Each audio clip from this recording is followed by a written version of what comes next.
A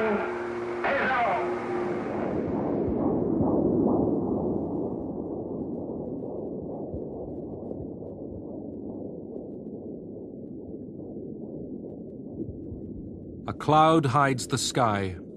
A nuclear shadow falls across the human future.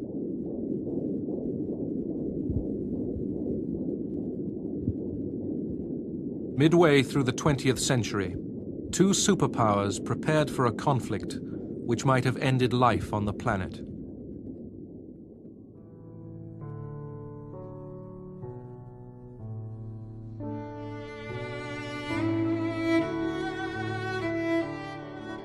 Spring flowers, the warm light of day, the pleasures of life. But under this American hotel was a hidden gate.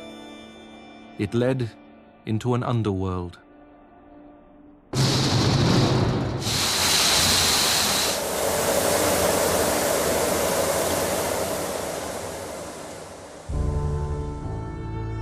This was the shelter for members of the United States Congress in the event of nuclear war.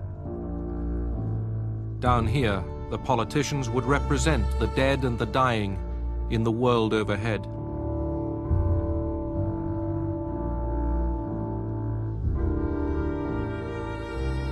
For a handful of human beings, there was all they needed to wait out the nuclear winter.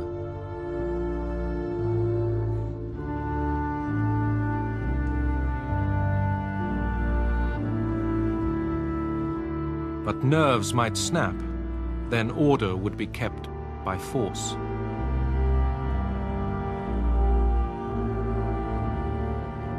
The lost world above the shelter would become only a memory, a myth. The living would come to envy the dead.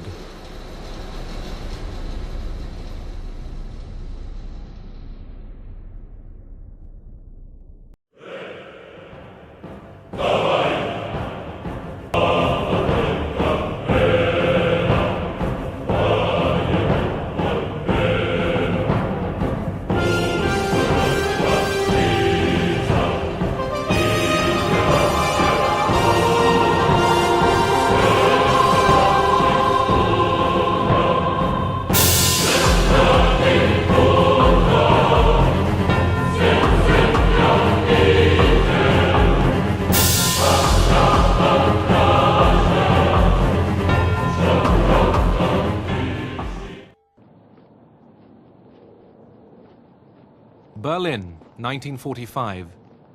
Soviet troops had stormed the capital of Hitler's Reich.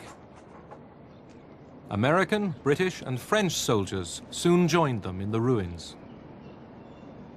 Churchill, Stalin, and Truman were the official victors of the Second World War, but a special triumph was Stalin's. Russian power had pushed forward into the center of Europe.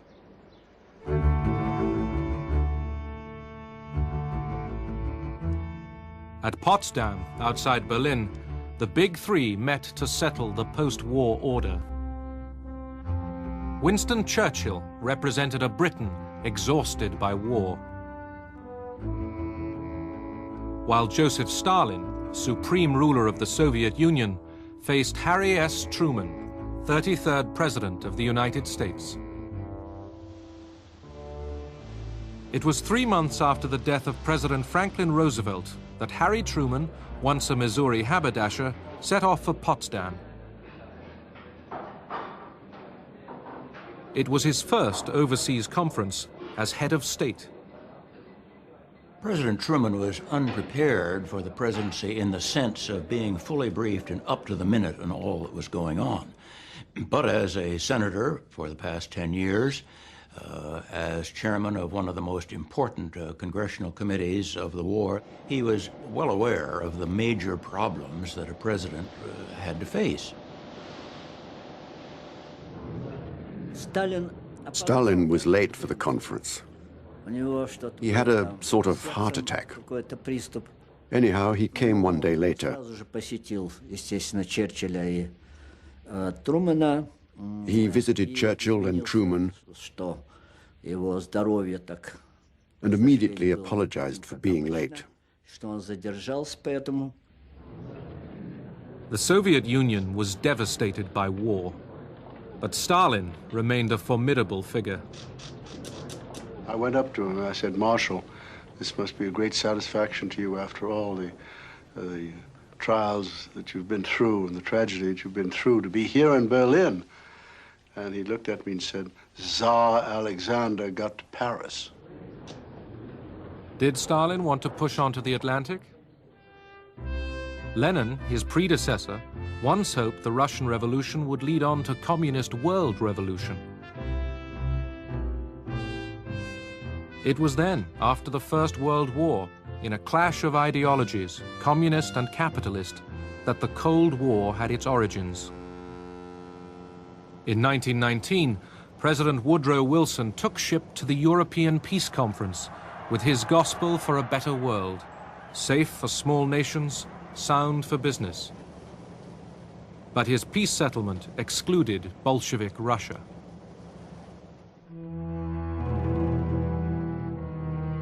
Many nations, including the United States and Britain, sent troops to fight the Russian Revolution. Churchill, fresh from victory over Germany, urged, "Kill the Bolshevik, kiss the Hun." The intervention left Lenin and Stalin convinced that the West would seize any chance, embrace any ally, in order to destroy communism. I joined the Civil War as a so-called son of the regiment. We were young boys. We knew we were fighting for the people, the poor people. There was widespread support for the Red Army. The foreign troops soon withdrew. The Bolshevik Reds defeated the Whites, their Russian enemies. The White Guards, who had left Russia, were encircling us. There was starvation. It was a time when sausages were made from human flesh.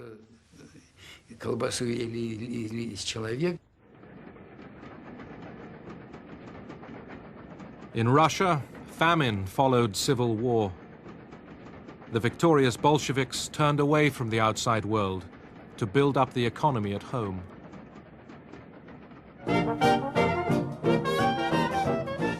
America also turned inwards. People wanted the good life and no more foreign entanglements.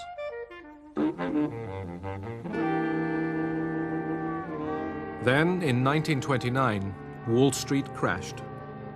The Great Depression began. Suddenly, across the richest nation on earth, millions faced destitution. American politics shifted to the left.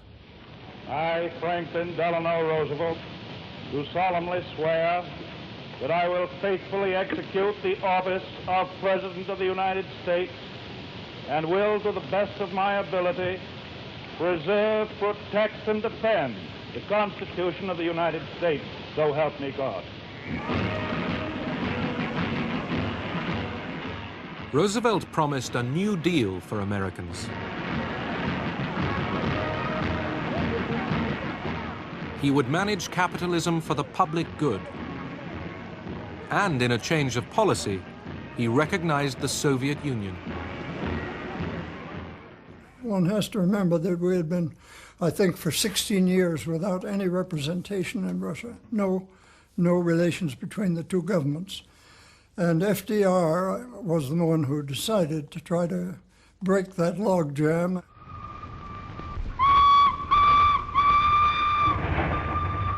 Stalin's industrial drive soon attracted American experts. Some brought their families.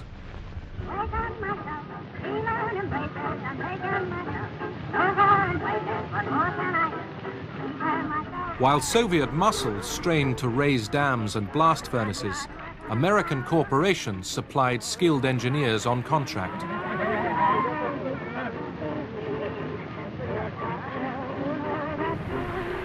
Communist ideology didn't worry them. Unlike the Russians, They were free to go when the job was over.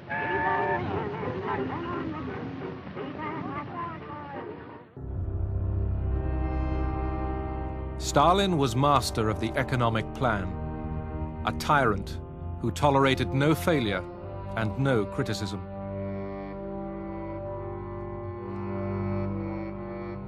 Privately owned fields became collectivized prairies. The cost of collectivization was the murder of millions of peasants and renewed famine. The truth was kept secret. People didn't really know all about the bad things. All the achievements were put down to his initiatives. Those who knew otherwise would shut up. They knew if they said anything, they would be imprisoned and shot. It was a regime of terror.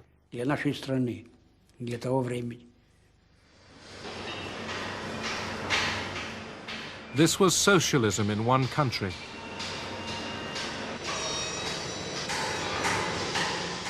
Heavy industry's output doubled in 10 years. Stalin felt that in order to get public support for the things he was doing, which were very harsh policies, he had to convince a great many of the people, the common people and the party members, that Russia was confronted with a conspiracy on the part of the major capitalist powers to undermine the Soviet government by espionage. Lenin's old comrades confessed to imaginary crimes. Игра разоблачена. Маска предательства с их облика, с их лиц сорвана. И сорвана раз и навсегда. Пусть прогремит ваш приговор, как освежающая и всеочищающая гроза. I could see them there with their pale faces, their twitching lips, their evasive eyes. These were the faces of men who had been, if not tortured, then terrified in many ways, and often by threats to take it out on their families if they didn't confess. The Moscow trials tore away some foreign illusions. Stalin's Soviet Union was revealed as a police state, not a workers' paradise. But even in America, thousands stayed loyal to the communist dream. In the 1930s, Moscow called for a popular front of the left against Hitler and fascism. Within the shadow of the giant skyscrapers, the red cohorts of communism gather at historic Madison Square. Fighting the spread of fascism became the great cause for socialist and communist alike. Doubts about Stalin were repressed. In Spain, volunteers from all over the world rallied to oppose the fascist rebellion launched by Franco. Franco was armed by Mussolini and Hitler.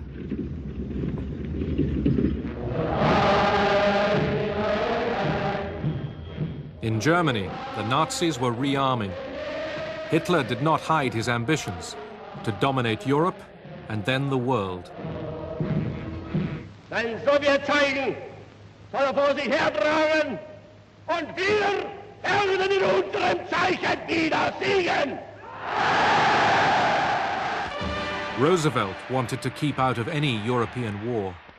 Despite what happens in continents overseas, the United States of America shall and must remain as long ago the father of our country prayed that it might remain, unentangled and free. Britain's Prime Minister, Neville Chamberlain, trusted that Hitler would listen to reason. When I was a little boy, I used to repeat, if at first you don't succeed, try, try, try again. In September 1938, Chamberlain flew to Munich. War seemed close as Germany prepared to invade Czechoslovakia. But Chamberlain went determined to appease Hitler.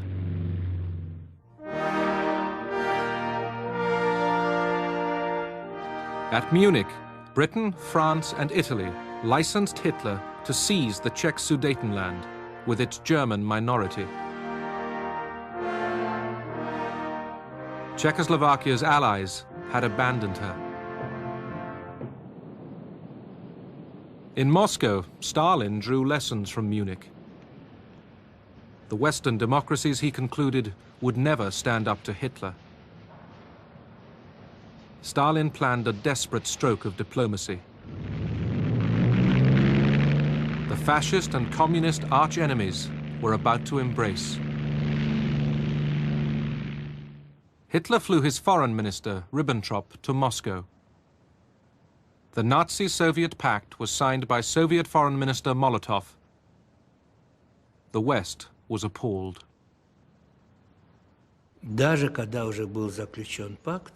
After the pact was signed, I heard this from Stalin's lips. He was often at our home. He said, "We need to win time, at least 2 years' time." Only then will the Soviet Union be able to defend itself against Germany.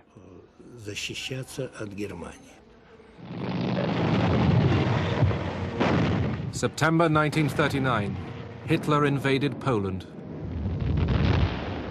Britain and France declared war on the aggressor. Too late to save Poland. Defeated, Poland was wiped off the map. Germany and Russia had conspired against her. In eastern Poland, the communist occupiers were supervised by Nikita Khrushchev. They were taking over provinces once ruled by the Tsars. The Nazi-Soviet pact left Stalin free to grab Lithuania, Latvia, and Estonia. The Baltic states were back under Russian domination.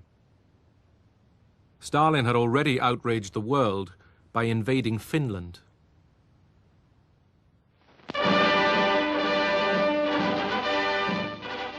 The Soviet Union is run by a dictatorship as absolute as any other dictatorship in the world. It has allied itself with another dictatorship, and it has invaded a neighbor so infinitesimally small that it could do no conceivable, possible harm to the Soviet Union. In 1940, Hitler struck west. By mid-1941, France, Belgium, Holland, Norway, Denmark, Yugoslavia, and Greece had been added to his conquests. Churchill's Britain held out alone. On June the 22nd, 1941, Adolf Hitler invaded the Soviet Union.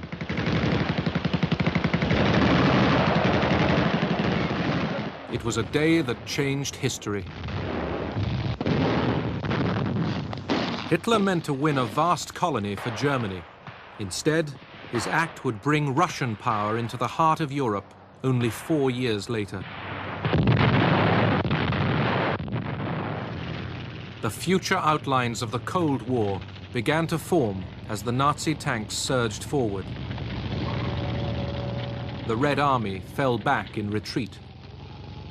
My mother said, "Go with the soldiers." The soldiers were retreating, injured, covered in blood. I only had my overcoat and my shoes, that's all. Soviet citizens rallied. Abroad, the Soviet Union won unexpected friends. Churchill, in spite of his past anti-Soviet feelings, at once welcomed Stalin's Russia as an ally. He did say to his friends, of course, that he'd have welcomed the devil if the devil had turned up in order to help him defeat Hitler.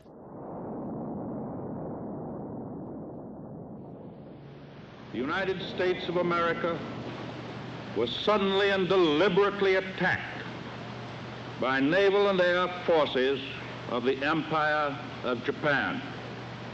No matter how long it may take us to overcome this premeditated invasion, the American people in their righteous might will win through to absolute victory. America declared war on Japan. Days later, with the Wehrmacht at the gates of Moscow, Hitler rashly declared war on the United States, making Russians and Americans allies. The German thrust at Moscow was blocked. Stalin broadcast to the nation. И эти люди, лишенные совести и чести, люди с моралью животных, имеют наглость призывать к уничтожению великой русской нации. Немецкие захватчики хотят иметь истребительную войну с народом СССР. Что же, если немцы хотят иметь истребительную войну, они ее получат. Stalin already looked beyond victory. He told the British that post-war Soviet boundaries must include the Baltic states and part of Poland. When I went to Moscow with Anthony Eden in December 1941, when the Germans were still only 19 kilometers away from us as we talked, the very first thing that Stalin said at that meeting was, Mr. Eden, I want to have your assurance that at the end of the war you will support my just claim to all these areas, you see. And Eden was able to take it back. He said, but oughtn't we to be thinking about how we win the war? No, said Stalin, I would like to have this clear at the very beginning. So Eden obviously had to say, well, he had no authority to discuss how the war was to end. American aid to Russia concentrated on guns and trucks. But Stalin and his people cried out for more, a second front, an Allied landing in Western Europe to relieve Soviet suffering.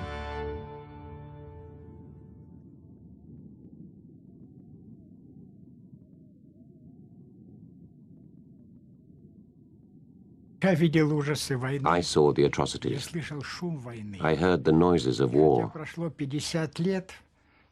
Although it's 50 years ago, I can still hear the noises of war. The shells, the bombing, people screaming, women crying.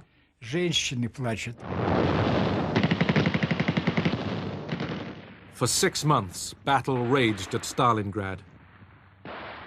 Hitler sent 500,000 men. The Germans were trapped and forced to surrender. The tide of war was turning.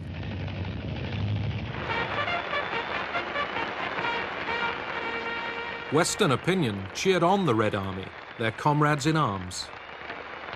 The Russians have thus far lost in the common cause at least 50% more men killed, wounded, and missing than all the rest of the European allies put together. And moreover, they have killed, wounded, and captured at least 20 times as many Germans as the rest of the allies.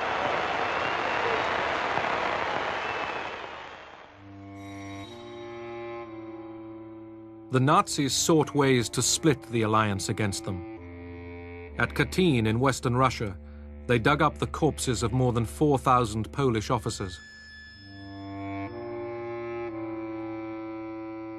Germany announced, truthfully as it turned out, that the officers had been murdered by Soviet security troops in 1940. Britain and America chose to ignore this evidence of Stalin's methods.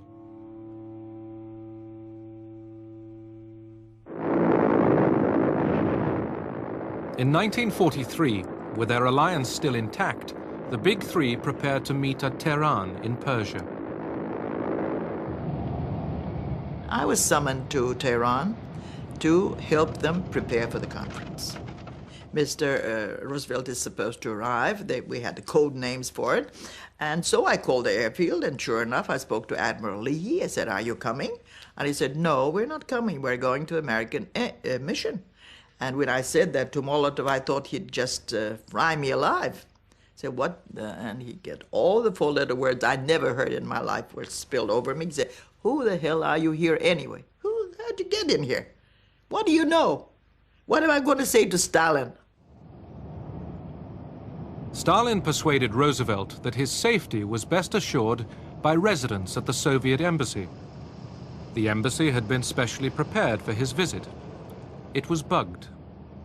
Иосиф Виссарионович мне сказал, что задачи, которые он ставит. Stalin told me that the task he was putting to our group, and particularly to me, was ethically very unattractive. However, the position of the USSR was so serious that he had to know what our allies were thinking. Stalin was very skillful in dealing with Roosevelt and Churchill. Even Churchill began to quite like him, you know, and talk about Uncle Joe, which was a quite affectionate term. And they both had this idea that if you treated him the right way, the phrase was, if you treat Uncle Joe like a member of our club, perhaps one day he will behave like a member of our club. Every day, at 8 in the morning, I had to go to Stalin.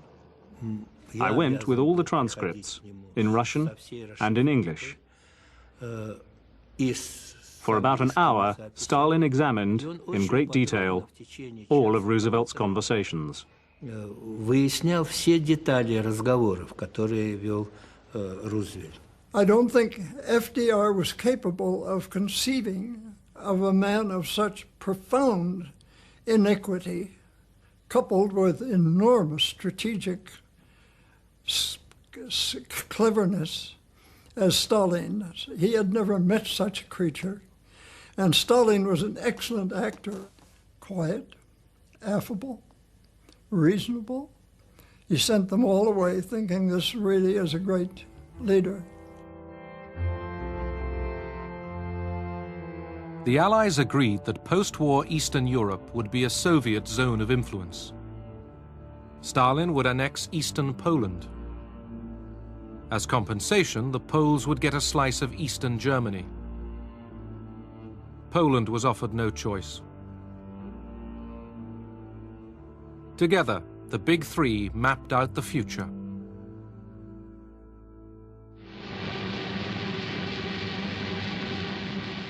D-Day, the 6th of June 1944, the biggest seaborne invasion in history, lands in France.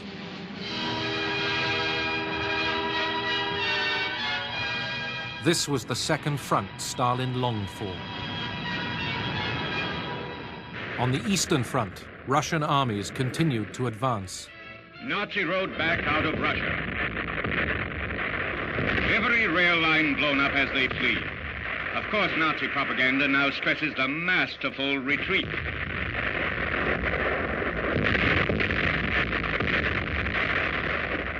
The Soviet flag unfurled in triumph over Sani, Tarnopol, Odessa, as the Russian tide of victory rolls westward toward Germany.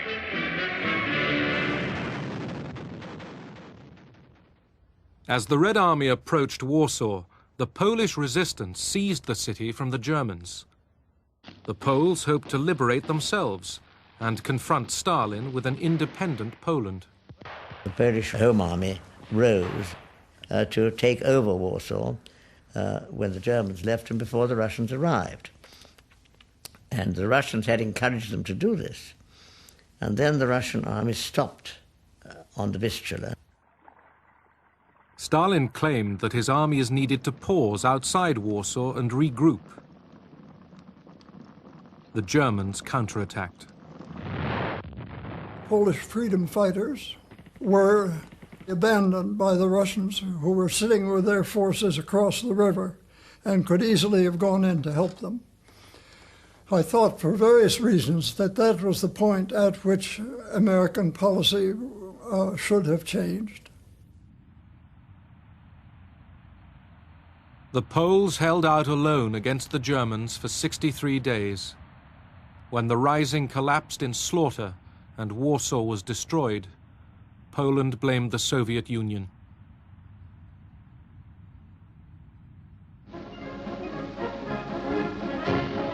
Then, with Poland under Soviet occupation, Churchill and Stalin got down to power broking in Moscow. One night, Churchill scribbled down a formula for carving up Europe. Romania, Soviet influence 90%. Greece, 90% British and American. Yugoslavia and Hungary, 50-50. Bulgaria, 75% Russian. Stalin ticked his agreement. Churchill wondered if the note should be destroyed. Stalin told him, "No, you keep it." Yalta in the Crimea. Churchill wanted the next Big Three meeting to be held in the West, but Stalin insisted on a Soviet meeting place. Stalin wanted to please them. And I will tell you, I only saw how hard people worked with everything devastated around, bringing crystal glass, bringing white napkins and tablecloths and furniture. Even when Mr. Winston Churchill said once, sort of, "Oh, I wish I had a lemon with my gin and tonic," the next day they found a lemon tree.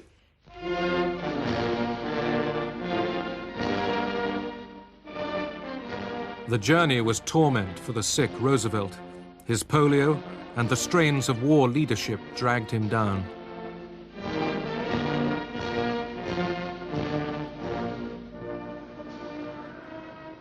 In the former Tsar's palace, the leaders faced a heavy agenda. They must decide how to govern a defeated Germany, and they wanted to get the Polish question settled. Eastern Europe, important though it was only one of many other things.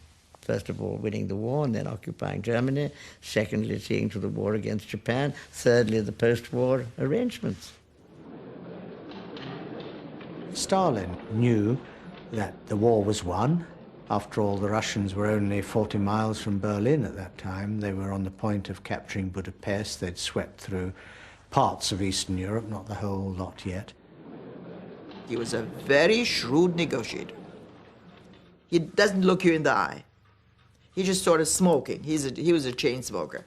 And he was just sort of smoking, and you think that probably he's not listening, Then all of a sudden, he would raise his fingers. The terrible mistake that Roosevelt made was that he was trying to ingratiate himself into Stalin's favor by stressing the divisions between Churchill and himself. So he made it quite clear to Stalin that there were real divisions as well as imaginary ones. For us, of course, the major topic was the future of Eastern Europe and above all Poland. And on that, Stalin obviously was bound to get what he wanted because the Red Army was in occupation of the whole area, including Poland. They'd already gone through Poland into Germany by the time we were in Yalta.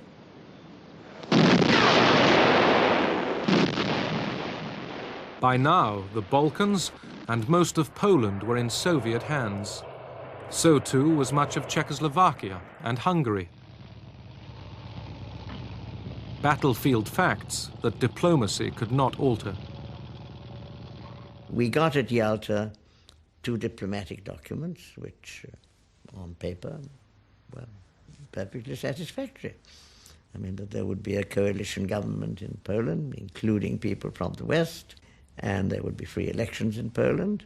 And then there was a declaration covering the whole of Eastern Europe called the Declaration on Liberated Europe, which again was to be rebuilt on the basis of democracy and free elections and all the rest of it. Of course, phrases which the Russian used but interpreted rather differently.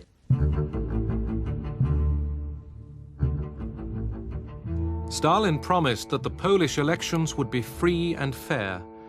Tired of arguing, the others took him at his word. Germany would be governed jointly by the victorious Allies, and Stalin secretly pledged to join the war against Japan. Churchill was confident.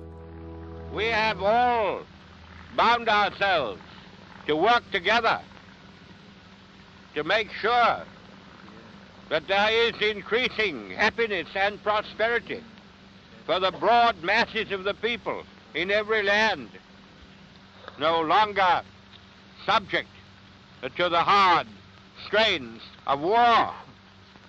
There is the prospect which has now opened before us.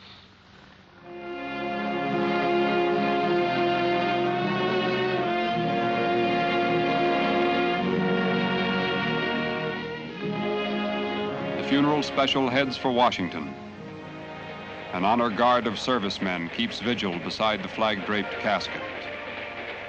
At villages, crossroads, way stations, the people who were so close to his heart stand silently, expressive of the devotion Franklin Roosevelt inspired.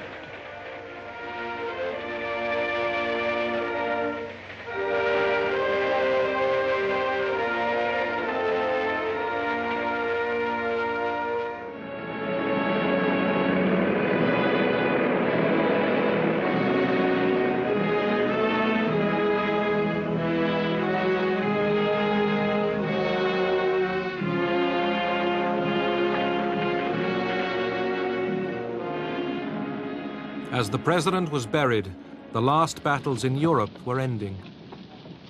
American troops were taking over German towns without resistance. They were glad to see the American troops because they had a terrible fear of having Russians occupy or come into their area. As the Allies advanced, they discovered the full horror of German crimes.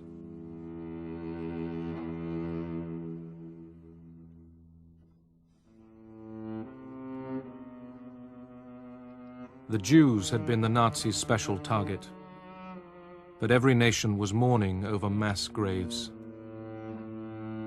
Fear of a German revival would overshadow the first years of peace. Soon, Soviet and American troops would meet in Germany. Our lieutenant came in one day and said he wants to get the patrol together. We're going to go and see if we can find some Russians. Well, none of us were too eager to go on that patrol, really, because we realized the end of the war was imminent, and we didn't know what was out there. And, you know, we had gotten this far. Why stick our necks out again? We kept going, and we kept running into no resistance, and everybody was retiring and surrendering. And we just, I guess, were lucky we got to the Elbe River, and we saw the Russians on the other side. I told my girlfriend, you stand there, and I'll stay here. We waited for them to come ashore. We could see their faces. They looked like ordinary people. We had imagined something different. Well, they were Americans. I guess we didn't know what to expect from the Russians, but when you looked at them and examined them, you couldn't tell whether, you know, if you put an American uniform on them, they could have been American. Когда встретились, как мы целовались с ними. Не знали, кого целуем. We didn't know who we were kissing. We were just kissing everyone.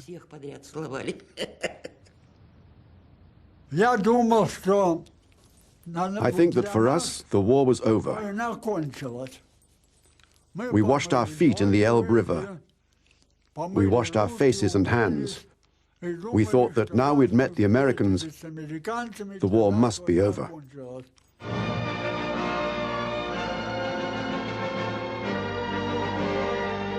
Two days later, the movie cameras were ready. The moment of history, the meeting of ordinary soldiers from Russia and America, was rerun dramatically with a bigger cast.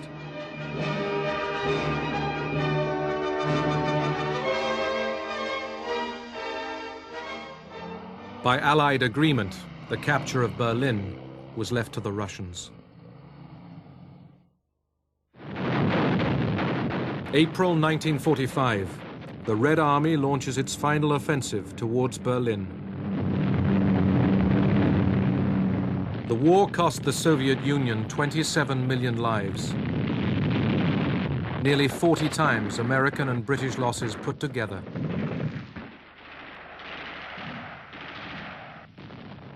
The red flag, destined to fly over the Reichstag, was a homemade affair. We used tablecloths. One night I helped my friend, a Jewish tailor, sew them into 3 flags. We took them to Berlin. I found 3 soldiers and we climbed up. The first photograph I took was of the flag I'd brought from Moscow, the Soviet flag over Berlin.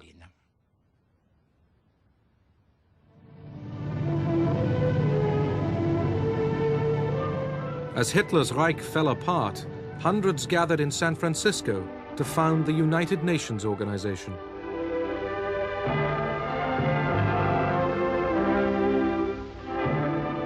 The Soviet delegation was led by the man who had signed the Nazi-Soviet pact, Molotov.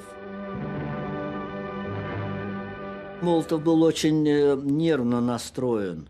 Molotov was very nervous because he felt that the war is coming to an end. Victory would soon be here, and here he is in America. That's why every day he sent cables to Stalin. When may I return? As the San Francisco meeting continued, news came of Germany's surrender. General Eisenhower informs me that the forces of Germany have surrendered to the United Nations. The flags of freedom fly all over Europe. As the fighting stopped, the Soviet front line had cut Europe in 2, from the Baltic to the Adriatic. The war in the Pacific dragged on. American Marines had stormed Iwo Jima. It was a foretaste of how difficult and bloody the final invasion of Japan might be.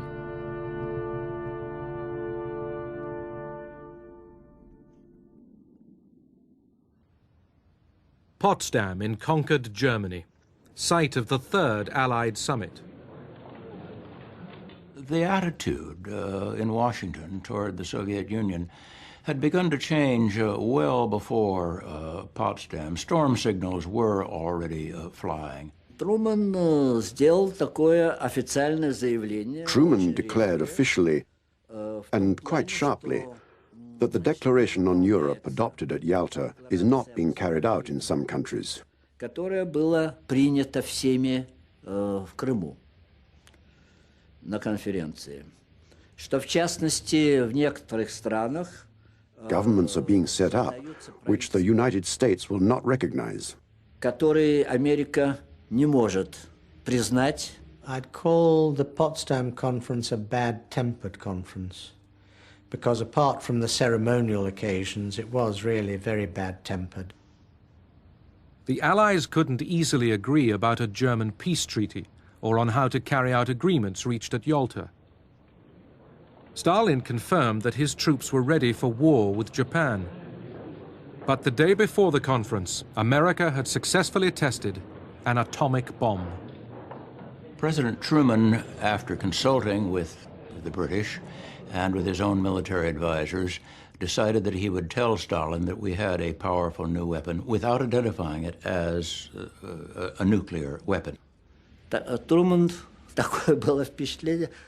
Truman repeated what he was saying about the new weapon. He thought Stalin didn't hear or didn't understand him. Stalin said, "Okay, thank you for the information." There was some question amongst the Americans as to whether Stalin had really understood what Truman was saying. As we now know, they knew all about the Manhattan Project through espionage and their own agents. With the conference still in session, news arrived from London that Clement Attlee had been elected British Prime Minister. Мне показалось, что наибольшей сенсацией для Сталина... I had a feeling that the biggest sensation for Molotov and Stalin was not the bomb explosion, but the fact that Churchill was not re-elected in England.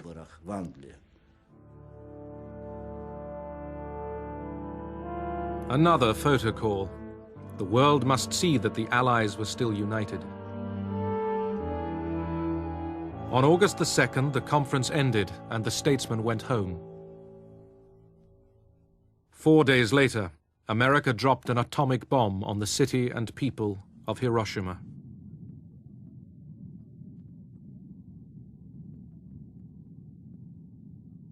Three days after that, another was dropped on Nagasaki. Soon the human race would be able to destroy itself in a day. At each Cold War crisis to come, the nuclear shadow threatened.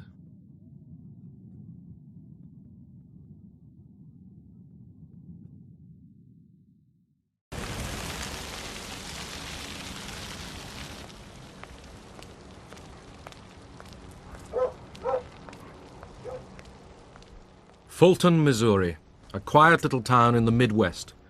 Not much has changed since 1946. Less than a year since the war had ended, the flags were up to welcome Winston Churchill.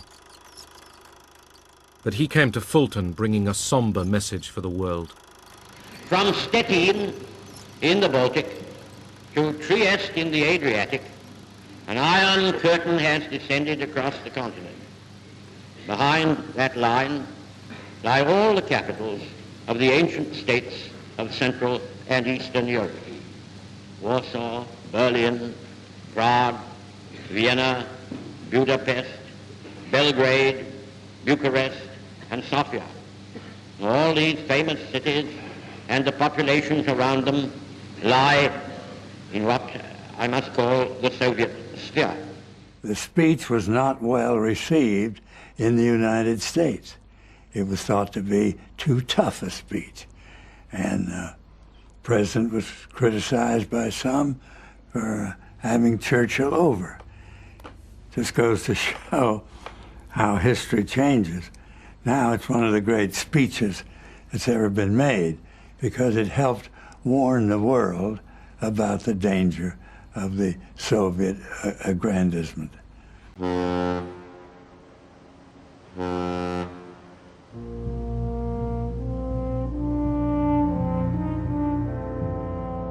Back from overseas came the Americans.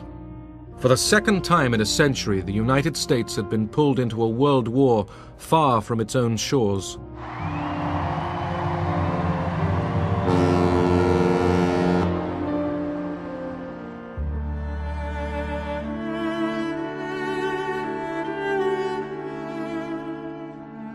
"300,000 Americans never came home. But the rest returned to a country wealthier and happier than ever before."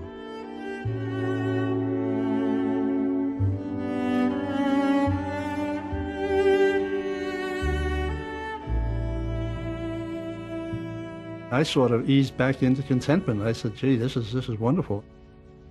People seem to have a little cushion of money now, you know, which, you know, back in the Depression years, no one had any money. You just had about enough money to put food on the table and put a roof over your head and keep your insurance policy in effect, you know.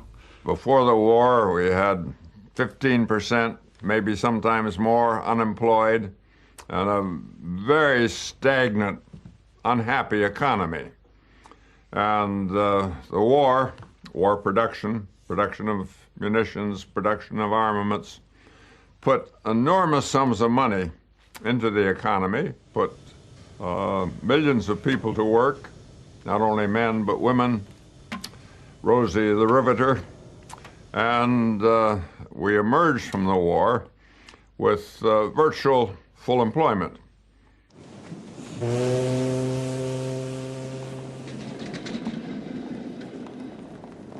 As soon as the war was over, the factories, they realized, hey, the Americans have been without a car since before the war. Let's get back into automobile production. And of course, the people were anxious for automobile. There was gasoline available, foodstuffs became available. So the economy definitely was on the rise. War and the post-war rush to spend put American capitalism back on its wheels.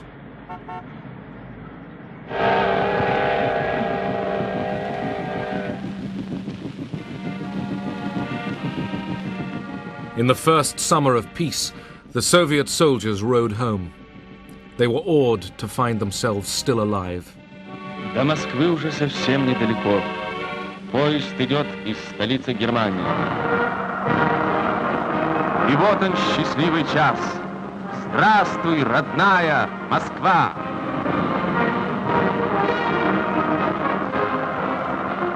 Здравствуйте, герои-победители! In the crowds that welcomed them, it was the lucky ones who found their sons or husbands.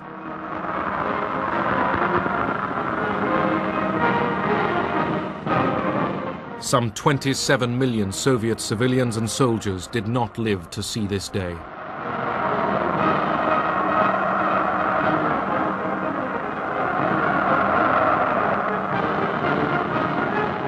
И целовали людей незнакомых, радовались.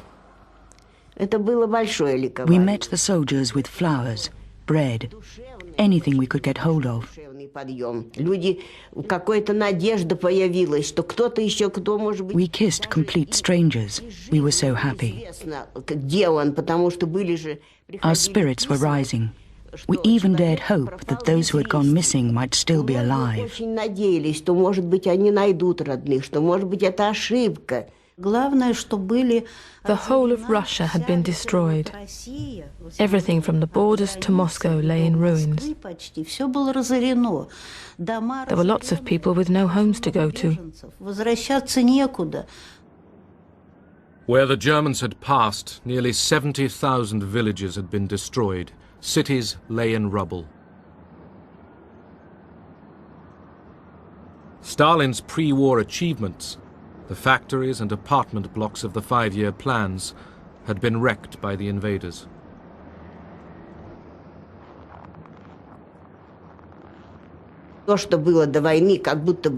Things which before the war hadn't seemed too bad were completely destroyed. People were living in ruins. It's impossible to describe the suffering. You can only understand it if you've lived through it and seen it with your own eyes. For Russians, the end of the fighting brought an instant of pure joy. Ну что я могу сказать? В Берлине, в центре. Другой раз так забудешь, не вдумаешься глубоко, посмотришь. Напротив Рейхстаг, а здесь Бранденбургские ворота, которые Еббельс-то камнем, который заложил. Все равно прошли.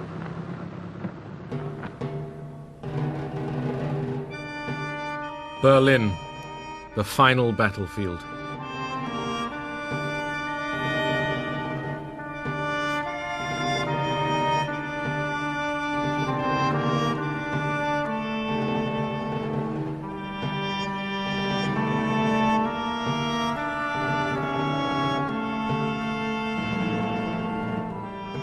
The capital of Hitler's Reich had fallen to the Red Army. Dazed Berliners waited to see what the conquerors would do to them. But there was no organized massacre. The survivors were allowed to live as best they could.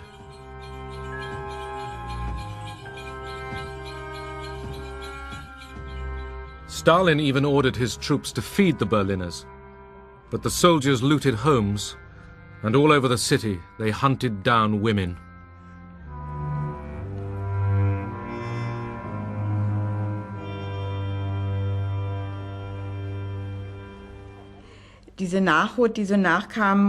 More and more Russians came by.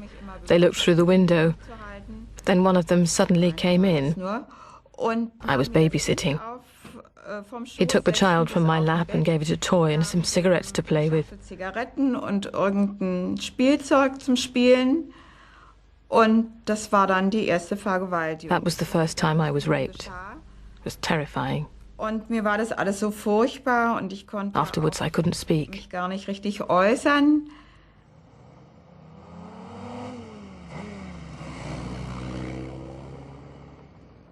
Stalin's police chief Beria and foreign minister Molotov tour Berlin.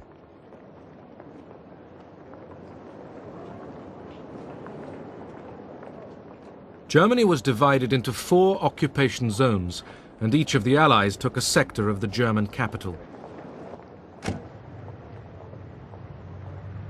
The Allies had decided that Germany should compensate them for war damage. Marshal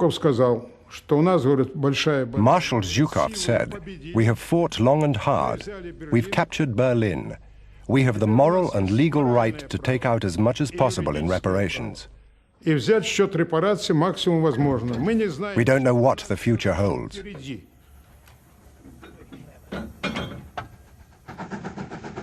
The German population was forced to help the Russians seize industrial resources. Not just machines, thousands of craftsmen and scientists were kidnapped and taken to the Soviet Union.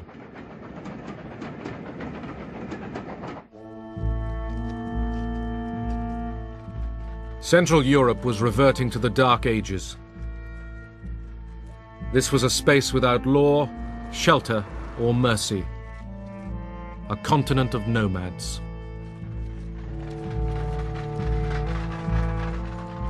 Millions of people uprooted by the Nazis were struggling home. Now it was the turn of the Germans to be the victims.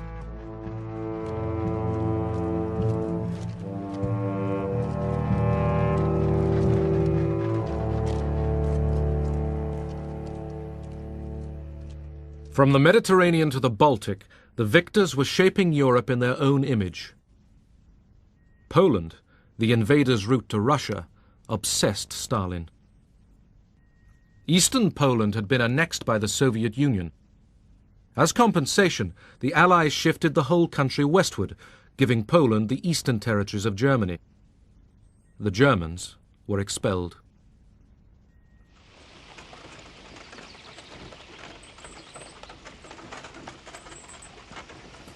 Poles, whose own homelands had been seized by the Soviet Union, now took over German farms and houses. Aber in diesem Herbst 45.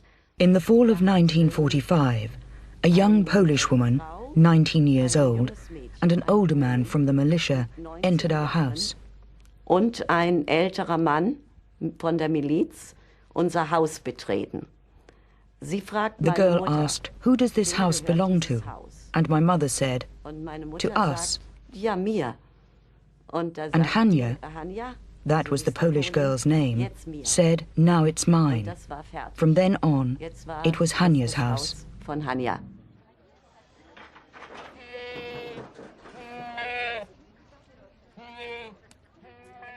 Morgens 6 Uhr. 6 in the morning, the militia came and banged the butts of their weapons against the door. Und sagen raus. Out. Und jetzt, da habe ich als Even though I was gemerkt, only a child, I knew this was ich weiß it. es ganz genau. Jetzt ist es echt. From all over Europe, some 12 million Germans were expelled from lands they had lived in for centuries.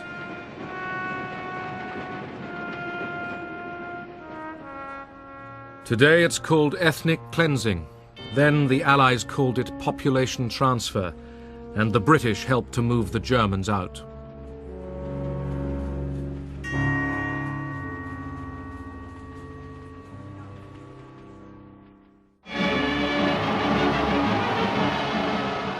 Victory in London.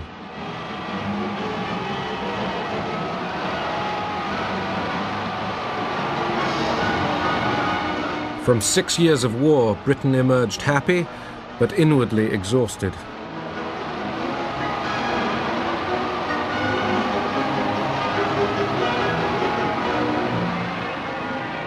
For the moment, people cheered for king and empire as if nothing had changed or ever would.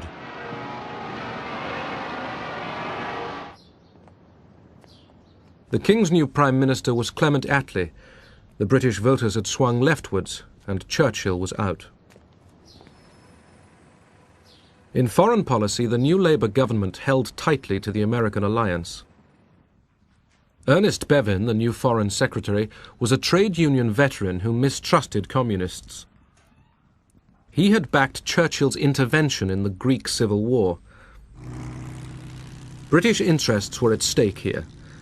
The concern was that the conflict might threaten Britain's oil route from the Middle East through the Mediterranean.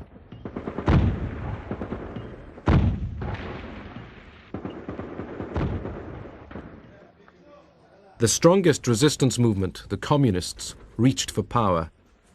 But they didn't know that Stalin had told Churchill that he had no interest in a communist Greece. The British army moved in.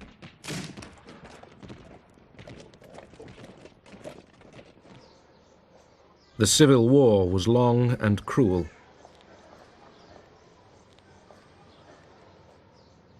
But Stalin kept his word and left the Greek communists to their fate. The Soviet Union now dominated the nations along its western border. At first, Stalin did not impose a Soviet system on his new empire. Instead, he built up pro-Soviet coalition governments, but the communists made sure that the police and security were in their hands. The Yalta Conference had given Russia control of Central Europe. We knew perfectly well what the Russians interpreted as democracy and all that, but then we were allies fighting a war together. We couldn't very well say to Stalin, now we are going to write down our interpretation of Western democracy and you've got to sign up and say this is your interpretation. It wasn't possible. We began to receive cables from American representatives in the what we were all later to call the satellite countries on the behavior of Soviet troops with respect to the people of Poland, of Bulgaria, Romania, Yugoslavia, and so on. So trouble was in the air. What would happen is that such and such a prominent member of the Peasant Party of Bulgaria would be kidnapped, simply would disappear. Or other figures who were not acceptable for inclusion in the People's Democratic new regimes would be disappeared.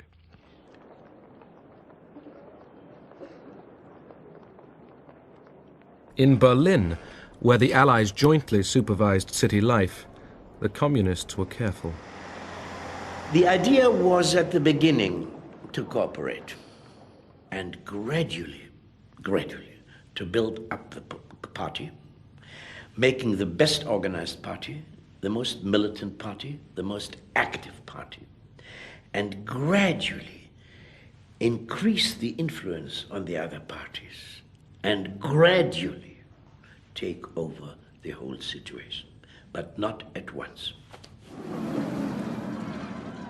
We should already prepare for building up the police.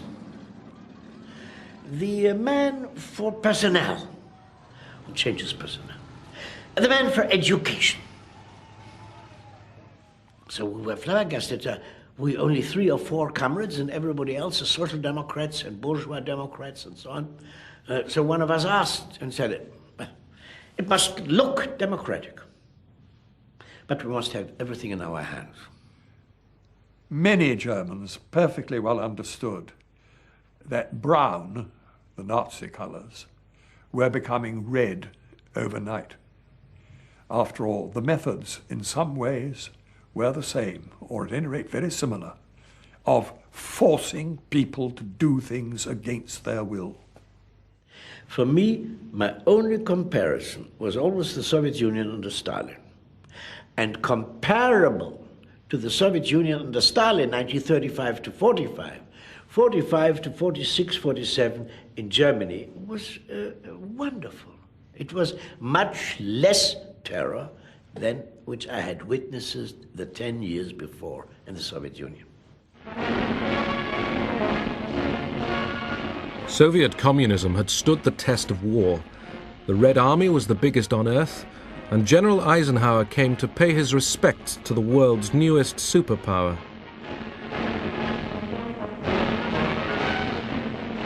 But Stalin feared encirclement by the capitalist powers. At home, he watched for treachery.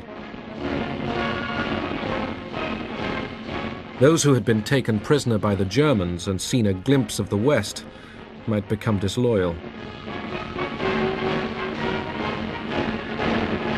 They were being arrested in thousands. The Americans knew what was going on. We had a maid whose husband was a prisoner of war. When he finally was repatriated and came back, it was this great reunion. Life was wonderful again. The family was reunited. 6 months later, he was arrested because he had been a German prisoner of war. Some were there because of a general decree by Stalin. Some were deserters and thieves. Some White Russian emigres. Some Poles from the Home Army. I entered a whole new world. Prison camps were my university.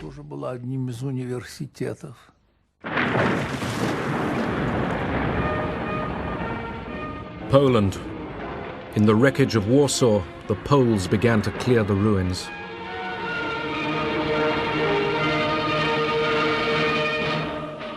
The Poles had fought the Germans on every front, east and west.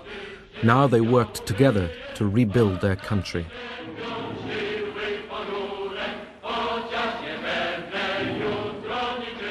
Some loathed the new semi-communist government tied to Moscow, but others found reasons to accept it and live with it. The most important thing for me was for my mother and sister to come from Siberia and for us to begin rebuilding the country. We also needed to secure our borders, which were seriously threatened. Staying in the army gave me that chance.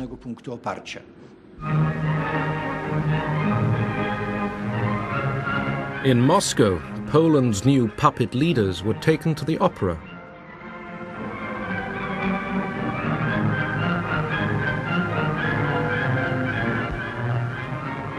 The Poles agreed to a close alliance with the Soviet Union.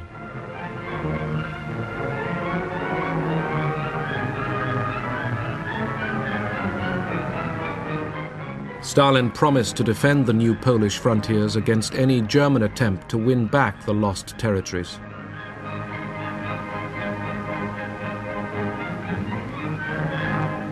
Stalin was at the zenith of his power.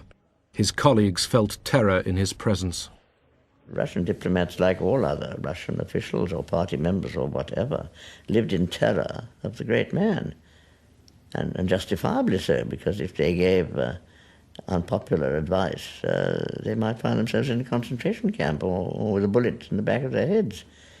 It wasn't very easy to give good advice to Stalin. It was unpalatable.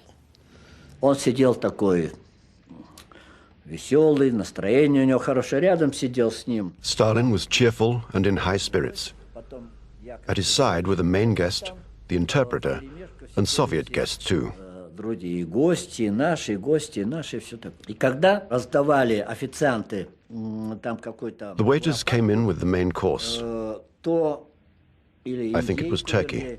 То один официант, когда наливал... One of them, whilst he was pouring the sauce, dropped some red liquid on Stalin's sand-colored jacket. На этот китель, да, красный такой, жидкость эту самую, сок красный, да, и этот он как струйка крови, знаете, так потекла по всему этому красивому, нарядному, торжественному мундиру.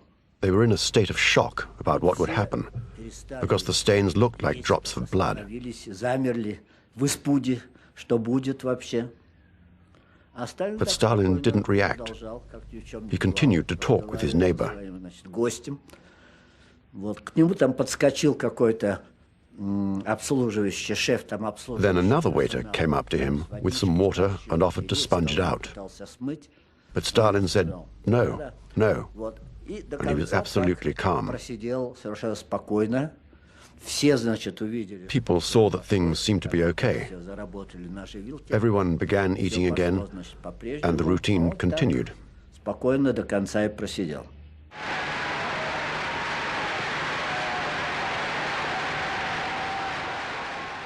To mark the Soviet elections, Stalin made a grand appearance.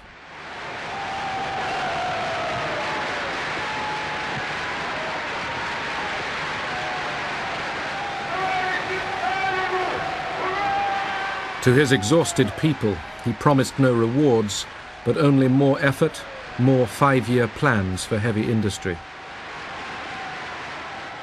Then, in cloudy words, he warned that capitalism and imperialism made future wars inevitable. Did this mean war between the Soviet Union and the West?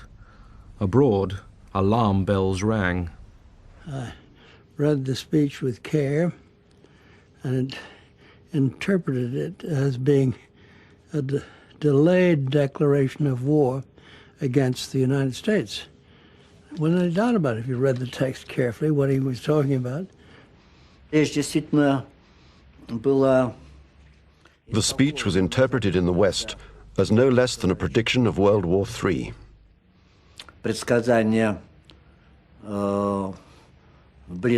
I don't think this was right, though. Но я думаю, что это вряд ли правильно. Во всяком случае, Stalin didn't say anything new or different in that speech. Сталин не сказал. He said what he had always believed, that with imperialism and capitalism, war was inevitable. С империализмом, с капитализмом неизбежно. What the Russians were thinking in terms of was that, and I think Stalin thought in these terms, was that communism was one day going to rule, be the dominant ideology in the world, and all countries gradually were going to become communist. And in the meantime, you didn't, in Stalin's idea, start dangerous wars which you might lose, but if you had a good chance of pushing the cause along, you always pushed it along. Stalin had relaxed his dictatorship during the war, but now he was tightening it once more. The Soviet Union's obvious suspicion of the West disturbed Washington. An American diplomat in Moscow, George Kennan, was asked what he thought was going on. When they finally sent me a telegram expressing their astonishment and concern because the Russians were dragging their feet about joining the International Bank, I thought, well, for goodness sake, I can't answer that in one question. They're going to have to give me space. And I sat down and tried to give a picture of this government as it emerged from the war. One of the strengths of Kennan was his awareness that the Russia in which we were living, Stalin's Soviet Russia, communism, people called it, actually drew in very many ways upon the Russian past. I had to go right back to page 1 and to try to tell them things that I felt they'd forgotten during the war. This all hangs together with this whole question that this was the same group of people who had dealt with Hitler, had tried to deal with Hitler at our expense, and never had changed their views about us. Kennan's Moscow embassy cable became history, an 8,000-word prophecy that the Soviet Union was in the mood to expand across the world and must be contained. The day that telegram was drafted, I unfortunately or fortunately had the night duty at the code room and was rather perturbed about it because I happened to have a very heavy date that night. There was a dance at one of the other embassies, and I wanted to get out as early as possible. About 6:30 or 7, George comes walking in with this 6-part cable which he wants to send out. And I took a look at it and I said it was nice, but let's not send it out. Let's wait till tomorrow. And I tried to talk him into not sending it. He said, Washington wants it, they're going to get it, and you stay here and do it. Kennan's telegram alarmed Washington. Days later, its message was reinforced when Churchill arrived in the United States as President Truman's guest. They began to get to know each other. Our president, said to Mr. Churchill, I will be on this trip quite a while, and I would be glad if you would call me Harry. Well, Mr. Churchill said, I'll be glad to if you will call me Winston. Mr. Truman said, I don't believe I can do that. He said, I consider you the first citizen in the world, and I just don't believe I can call you Winston. Winston Churchill said, if you can't call me Winston, then I can't call you Harry. The president said, on that basis, we'll do it. So it was Winston and Harry from that time, and they got on very well. Churchill was due to speak to a college audience at Fulton, in Truman's home state. Privately, he showed Truman what he was going to say. The president, not sure that the American public was ready for an attack on its wartime Soviet ally, let Churchill test the water.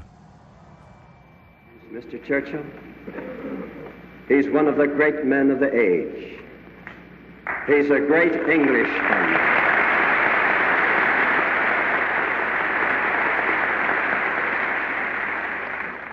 He's a great Englishman, but he's half American.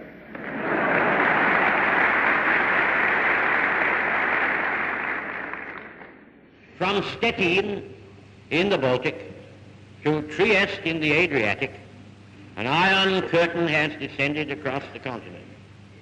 Behind that line lie all the capitals of the ancient states of Central and Eastern Europe. Except in the British Commonwealth and in the United States, where communism is in its infancy, the Communist parties, or fifth columns, constitute a growing challenge and peril to Christian civilization. Whatever conclusions may be drawn from these facts, and facts they are, this is certainly not the liberated Europe we fought to build up, nor is it one which contains the essentials of permanent peace. Immediately after that, Stalin came out with answers to a foreign correspondent's questions in which he compared Churchill to Hitler and decried Churchill's speech as a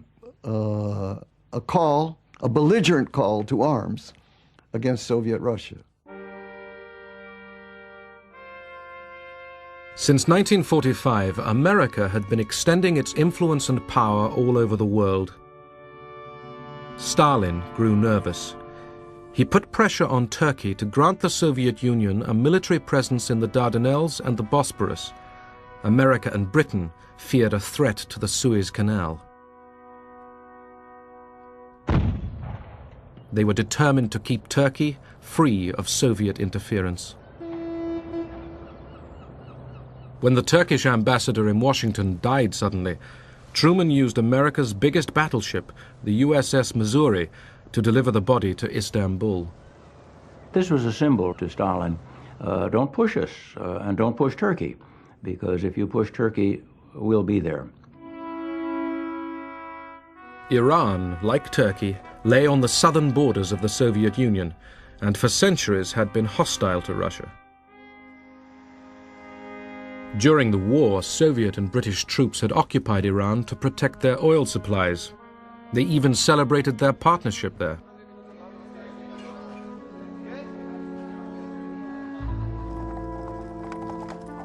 The old Shah, thought to be pro-German, was dethroned and replaced by his son, Mohammad Reza Pahlavi. There was an agreement that once the war was over, the British and Soviet troops would both pull out. When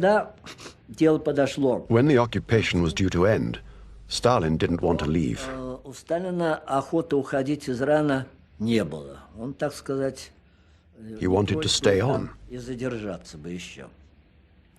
И тут, конечно, This created problems. всякого рода There was сложности. lots of pressure put on us. Конечно, нажим Pressure был from the со стороны British. англичан большой. And in fact, the Soviet Union had no legal right to stay there. Таких легальных, законных у Советского Союза не было. Iran presented the Security Council of the newly founded United Nations with its first crisis. That's Mr. Gromyko proposing to the Security Council that the hearing of the Persian case should be postponed. The Soviet Union tried to prevent further discussion. They lost. Mr. Gromyko and the other Russians then walked out. Their dramatic exit seems to have caused no obvious reaction at the time, though we can imagine what most of those present were thinking. One good thing, however, emerges from this incident. The Security Council had stood its ground. 6 weeks later, Stalin ceremonially withdrew his forces from Iran. But Truman, shaken by his behavior, suspected that Stalin was aiming at world domination. He said, I want to be in position to document our concern. Go back over the recent agreements and list one by one the violations in which the Soviets have engaged. I was then Mr. Clifford's assistant, and he turned the task over to me. We talked about it a bit, and I said, well, it seems to me that that's only scratching the surface. A list of agreements broken. There are much more fundamental problems in our relations with the USSR than that. So let's go at it in a somewhat broader way. We spent weeks on it then, interviewed most of the top officials in the United States. There was absolute unanimity in all of the agencies concerned as to the nature of problems we had and the kind of response we were going to have to make. We ended up the report by saying, the policy of our country should be set and clearly set. The Soviet Union constitutes a real menace to freedom in this world.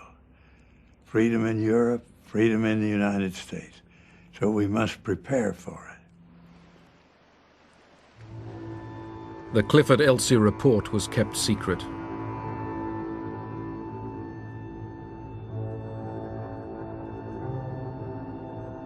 The report concluded that a war with the USSR would be more total, more horrible than anything previously known. The United States still had the monopoly of atomic weapons.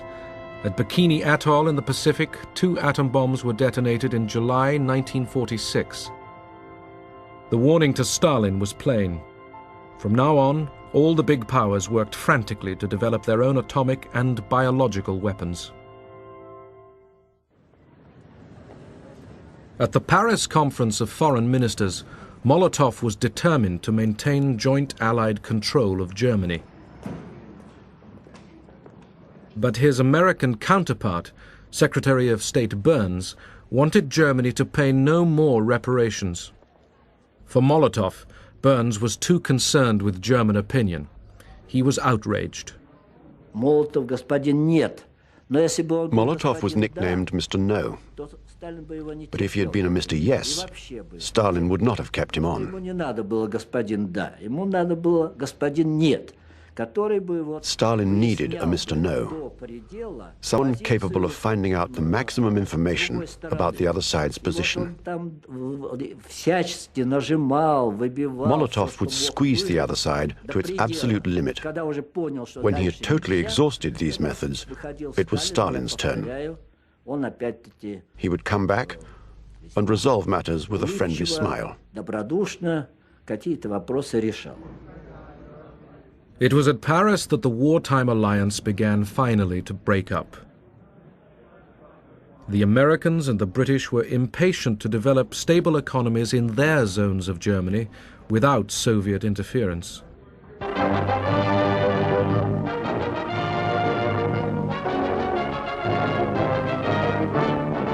Stuttgart, Germany, scene of an event that marks a new phase in Europe's destiny. Secretary of State James F. Burns is here to set forth the policy of the United States on Germany, a speech widely interpreted as marking the end of America's appeasement of Russia. Burns tells the Germans and the world, it is not in the interest of the German people or in the interest of world peace that Germany should become a pawn or a partner in a military struggle for power between the East and the West. I listened to the Burns Stuttgart speech with marked approval because, in fact, I had written most of it. And those of us who worked on it, and Burns, were not thinking in anti-Soviet terms. The American people want to return the government of Germany to the people of Germany. The American people want to help the German people to win their way back to an honorable place among the free and peace-loving nations of the world. In 1945, the Allies had approved Poland's annexation of Germany's eastern provinces up to the Oder and Neisse rivers. But now Burns suggested that the new frontier was unfair to Germany and might be changed. It was a shocking statement. It made us think that our western border was being questioned by the Germans and by other Western countries. Jest I będzie kwestionowana przez mocarstwa zachodnie, przez Niemcy. It was one of the most important things that strengthened our ties with the Soviet Union. Umacniał nasze sojusznicze stosunki ze Związkiem Radzieckim. More pictures have arrived from Moscow. They show the everyday scene in the Soviet capital's famous Red Square. And what's in their shops? Well, here's a glimpse of the sort of things now on display. These new fashions, our cameraman tells us, are so expensive that they're quite beyond the means of ordinary people in Russia today. Ordinary people were much worse off than the newsreels showed. It was a very hard time. I had a son who was 1.5 years old. He used to get a plate from the cupboard and walk after me saying, "Give me, give me." But I had nothing to give him. We used to go to the market and buy horse feed. On the collective farms, war damage and the death of so many workers at the front were deepening a grave food shortage. I took a trip down through the Ukraine, and it was the time of the 47 famine that was going on down there, about which nothing was heard in the outside world. Soviets were talking about great grain harvests and everything else. We got down there, on the train stops, you would see children with distended bellies begging for bread. At the out in Odessa itself, people lying out on the streets outside the hospitals where they couldn't take them in, starving to death. There was malnutrition everywhere. In Germany, too, hunger and disease were spreading.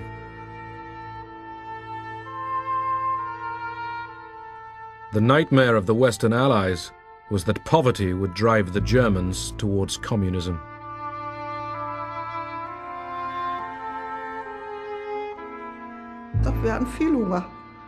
There was never enough food. We were always hungry.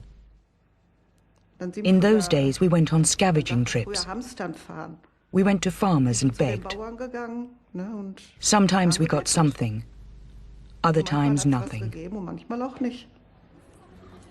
America's General Lucius Clay reflected, "There is no choice between being a communist on 1,500 calories a day and a believer in democracy on 1,000.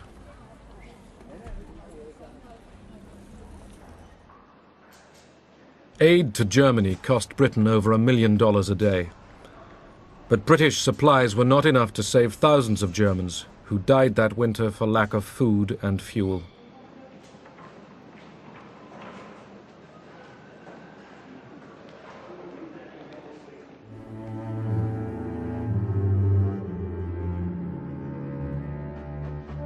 Britain, too, was weakening. The fierce winter of 1946-47 brought industry to a standstill. The country's economy, undermined by 6 years of war, began to seize up. Coal ran out, electricity failed, and food rationing grew even tighter. You know, people forget again, we never had bread rationing during the war. We had bread rationing after it. And that was because we were pouring wheat into Germany to prevent mass starvation there. That was a bad winter altogether. It was cold and the crops were bad. People were unhappy. And the communists were making strenuous gains here, there, and the other place, particularly in Italy and in France, but also in Germany.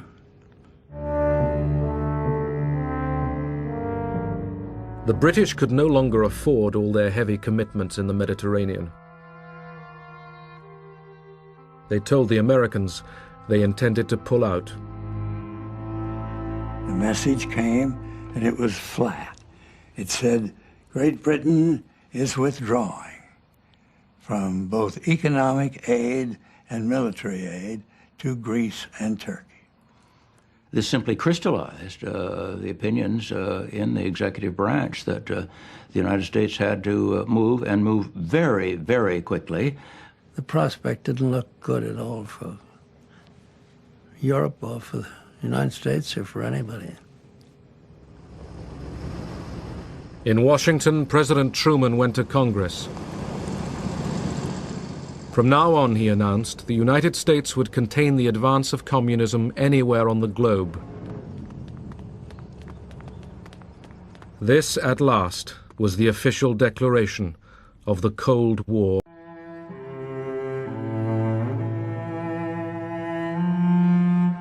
Italy, 1947. 2 years since the war's end. Poverty plagues much of the country. Fertile ground for communism, which promises a solution to economic ills and injustice. Life was extremely hard. Besides the political tensions, there was always a sense of having to tighten your belt. We were hungry. We were always hungry.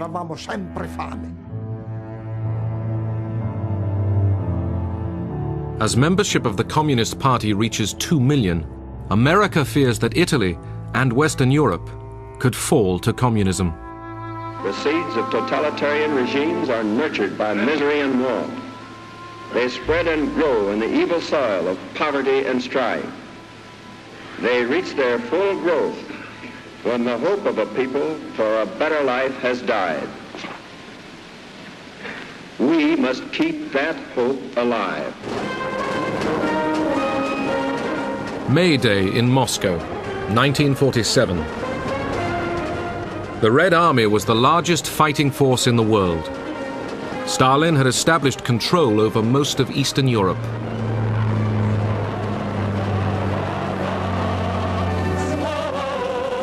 The Soviet Union offered an alternative model for society: public ownership and a centrally planned economy, in contrast to the Western belief in a mixed economy and free trade. There was great alarm at the deteriorating political and economic situation, and fear that the domestic communists in Western Europe would become so active and so disruptive that it would lead to economic collapse, which was probably going to happen anyway unless something was done. And this would give an opportunity to the Soviets to extend their influence in Western Europe. In February 1947, a financial crisis forced the British government to tell Washington they were ending aid to Greece and Turkey. The administration feared the Eastern Mediterranean might fall to communism. Truman used this opportunity to take the offensive.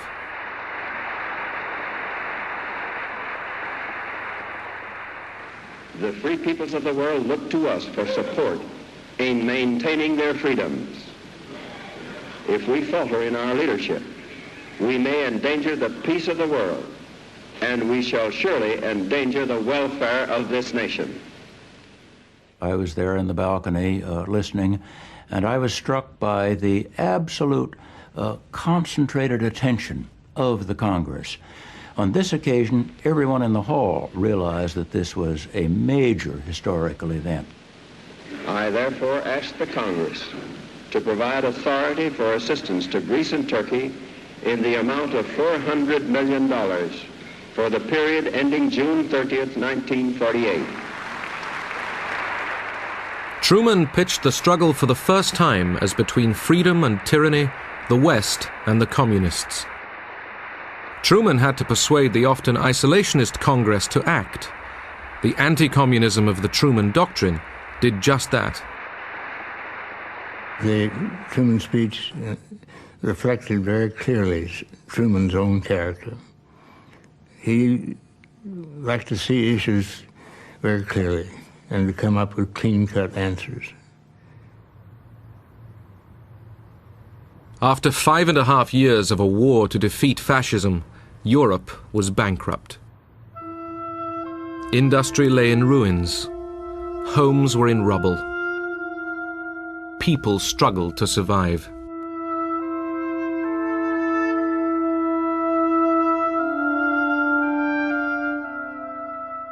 The Communist Party, which had fought fascism, attracted new recruits.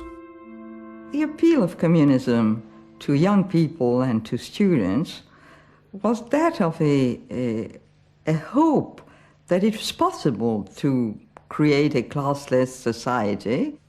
Many people believed that communism was going to create a better world, better than the one that existed before the war. This was the only party that you could join if you wanted to change the world. The man called on by Truman to face the communist threat was the newly appointed Secretary of State, General Marshall, the wartime military leader. He would plan the United States response. Marshall was an extraordinary man. I've never known anyone like him. He, in many respects, was a very austere, unapproachable man. He never allowed anyone to call him George Marshall, including the president. When the president asked him if he should, he said, no, General Marshall will do. He exuded leadership and character. In March, Marshall met Soviet Foreign Minister Molotov at a meeting in Moscow. Britain and France were there too. The Big Four tried to agree on the future of Germany. Despite warm Russian hospitality, weeks of meetings got nowhere. Marshall made one last effort. He had an interview with Stalin in the Kremlin, and that interview convinced Marshall that what the Soviets were doing were stalling for time in order for the situation in Western and Central Europe to become more and more adverse, so that popular unrest would become greater and greater, the communists would grow in strength, and that maybe communist regimes would come to power in Western Europe without the Red Army having to invade.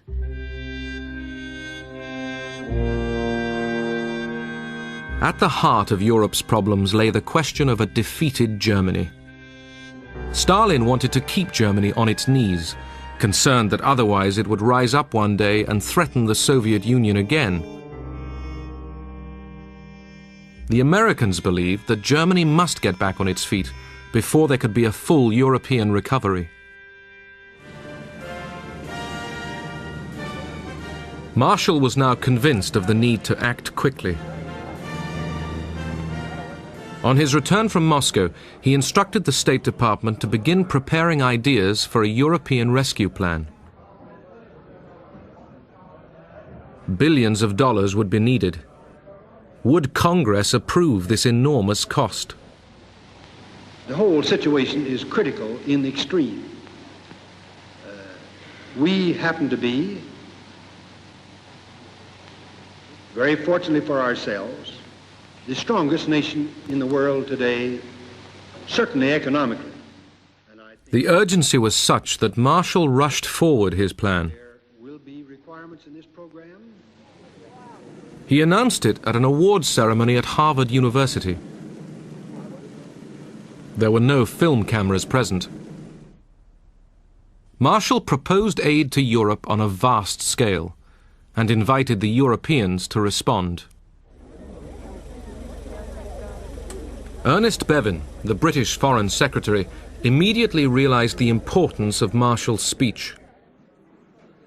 He had always wanted to involve the Americans in European reconstruction. When Marshall made his big speech in Harvard, Bevin seized upon it and, bringing the French in at the same time, welcomed it, and out of that they built up what became the European Recovery Program and the whole recovery of Western Europe. The Soviet economy also desperately needed investment to make up for the ravages of 4 years of war on Russian soil. In theory, the Marshall Plan was open to both East and West, but would Stalin participate? Stalin was always suspicious, and he wasn't keen on it from the very start. He said, "Just you watch it. The situation is quite different from the wartime Lend-Lease American assistance to us. With the Truman Doctrine in place as well, they don't really want to help us. They just want to tear the people's democracies away from our sphere of influence, to win them over, to infiltrate them, to pull them away from the Soviet Union."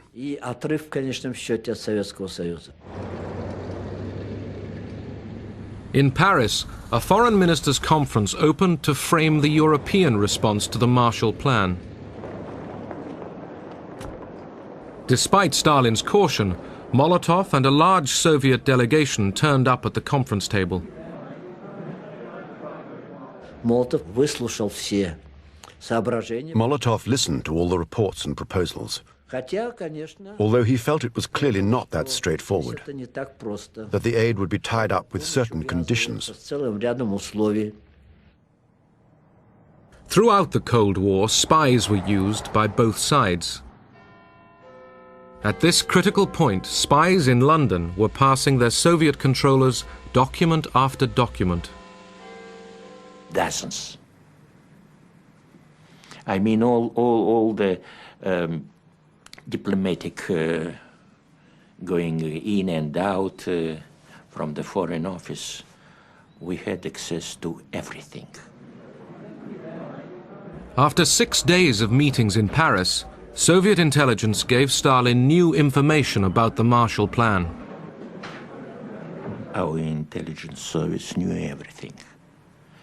We've read all the documents which were produced by United States, by the government of the United States, which was sent to almost all European countries, including the government of the Soviet Union, but and other documents which were not sent to the Soviet Union. This information confirmed that America didn't really want us to participate in it. They just made this demonstrative gesture in order not to scare away those already dealing with them. Stalin abruptly told Molotov to pull out of the negotiations. As Molotov left the Paris meeting, he accused the West of dividing Europe into two hostile camps. There never was any thought that the Soviets would actually join the Marshall Plan, but it was a desirable step to persuade the world that we really were being altruistic here. This was not basically an anti-communist, anti-Soviet measure, and should, by some miracle, the Soviets themselves join, or some of their satellite countries, we would have welcomed them in it. But we didn't think that was a realistic possibility. In Prague, the Czechoslovaks discussed whether to join the Marshall Plan. In the democratically elected government, a third of the ministers were communists. The reactions were absolutely positive. Even the communist ministers in the government, in the Czechoslovak government, agreed with our participation in Paris. That means to attend the conference to prepare the Marshall Plan. The decision of the Czechoslovak government was absolutely unanimous. Stalin summoned the Czech Prime Minister, Klement Gottwald, to Moscow. With him came the Foreign Minister, Jan Masaryk. They arrived on the afternoon of July 9th and waited. It was about 11 o'clock in the evening, that means before midnight. Somebody came that they should immediately go over to Kremlin. But the principal question put before them was that the Czechoslovak delegation shouldn't go over to Paris to attend to the conference on the Marshall Plan.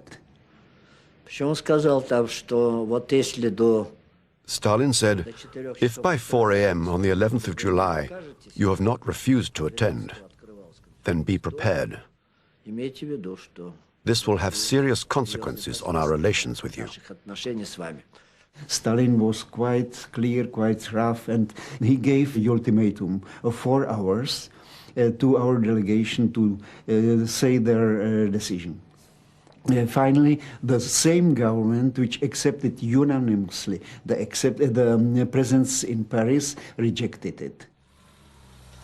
As far as the Marshall Plan is concerned, there was no normal discussion. There was practically only a quite clear order.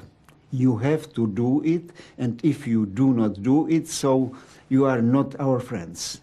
You are betraying the Union, Soviet Union, and so on and so on. So this was quite clear. When the Czech delegation left Moscow, Gottwald read a prepared statement. He couldn't hide his discomfort. Народы станут еще крепче. Поэтому да здравствует вечная дружба и союз Советского Союза и Чехословакии, да здравствует героический советский народ и его великий вождь генералиссимус Сталин. Jan Masaryk was shattered by the experience. When he came out from the plane, he said quite clearly, I was going to Moscow as a minister of a free state, and I am returning as Stalin's slave. In September 1947, 16 European nations signed up for the Marshall Plan and requested $20 billion of aid. The Western Alliance began to take shape. The battle lines of the Cold War were being drawn. The primary purpose was compassionate, goodwill, the notion that our former allies needed to have the help of the United States. The policy of the Marshall Plan was seen in the Soviet Union as the Americans wanting to impose their influence over the countries to which they gave Marshall aid. The Soviet Union could not accept that, believing it to be an aggressive act on behalf of the Americans. That is why the Marshall Plan was never accepted in our country. That September 1947, Stalin revived the pre-war Communist International as the Cominform. Through it, Stalin planned to control the countries of the Eastern Bloc. He also instructed communist parties in the West to take the initiative in seizing power. In American propaganda, the Cominform was represented as a sinister, shadowy conspiracy of evil. But its economic associate, Comecon, offered Russian aid to Eastern Bloc countries, sending grain to Czechoslovakia after a bad harvest.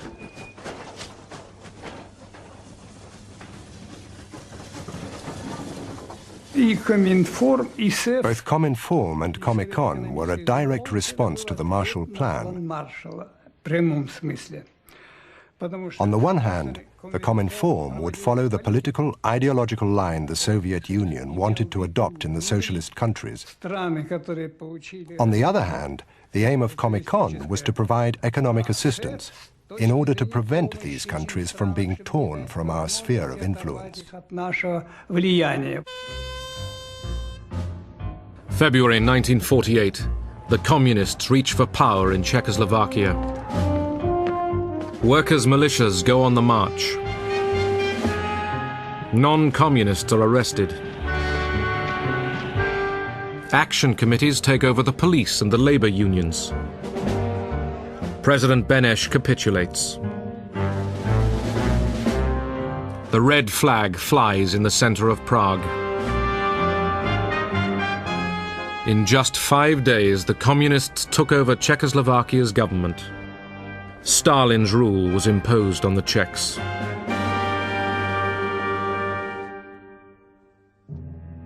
2 weeks later, Jan Masaryk fell to his death from the window of his apartment in Prague. The argument still rages. Did he despair and jump, or was he pushed?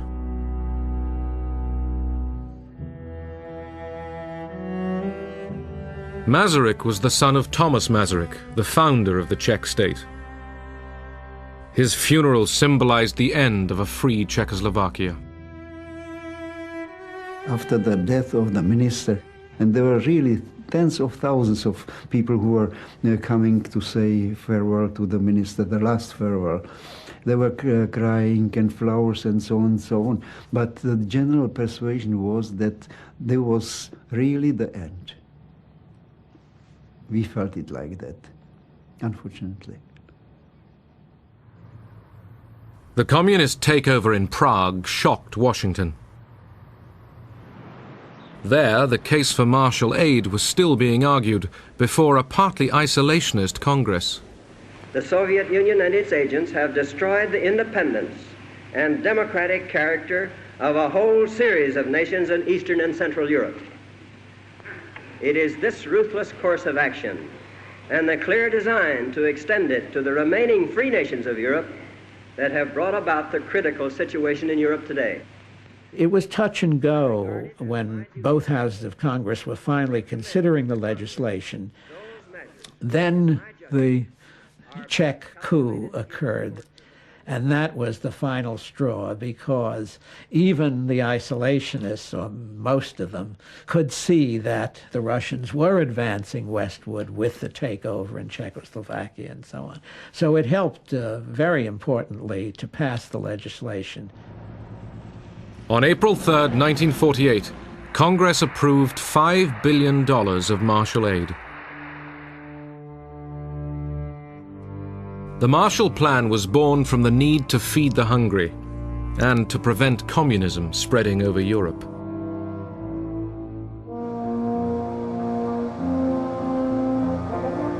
"20% of the aid were loans, 80% grants. The first shipments were foods and fertilizers.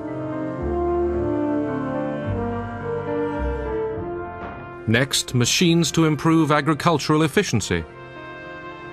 In the 4 years of the plan, the Marshall Agency spent $13.5 billion in 16 countries. Fewer people spent more money in that agency than ever before or since in the United States government. It was an extraordinary performance. Europe's purchase of American goods and machinery redirected many Marshall Aid dollars back into American industry, fueling a post-war boom. Most people I knew felt that the generosity of Americans was a self-serving one, in the sense that they thought of Europe as an outlet for their goods, as a market to export stuff. And we thought that we could see that in the types of things that they wanted us to buy with the money that they lent us. One of the countries most in need of help was Greece, devastated by the Nazi occupation and years of civil war. In the north, government troops still hunted out communist guerrillas.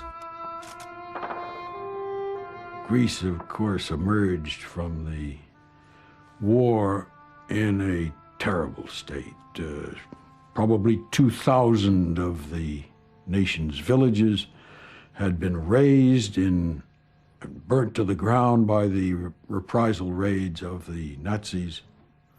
The consequence of the Civil War was to add to that terribly shredded kind of social fabric. During the 4 years of the Marshall Plan, Greece received nearly $700 million of economic assistance. Young Americans were thrust into positions of heavy responsibility. I was the youngest member of the Marshall Plan mission in Greece. I arrived there at the age of 23.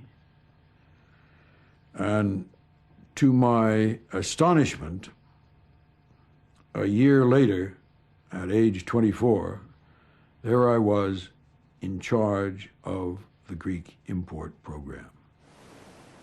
The range of projects which we engaged in were all over the map and all over every single sector of the economy. And one could say that America fed and fueled and clothed the Greek nation.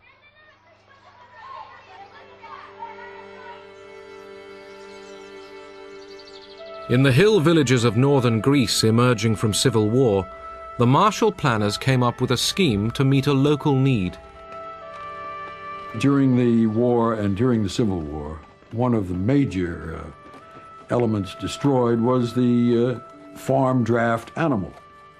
One of the decisions was to import that which we were accustomed to, which was the Missouri mule. And the Missouri mule is not only cantankerous, he's big.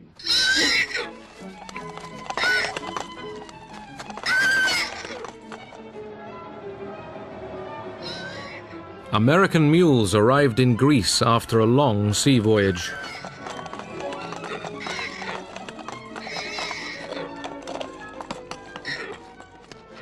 The village leaders informed us about the mules. We went down to the cooperative in Xanthi, and that's where they gave us the mules. The farmers drew lots. You took a piece of paper with the number of the mule written on it. Then you went to the overseer. He looked at your paper and gave the mule with that number to you. And then he said, take it.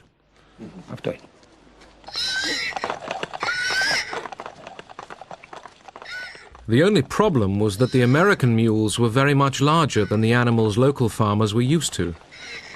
The mules were very good. They were a bit wild, but slowly we got them under control. They were fat and big, and we began to use the mules to plow.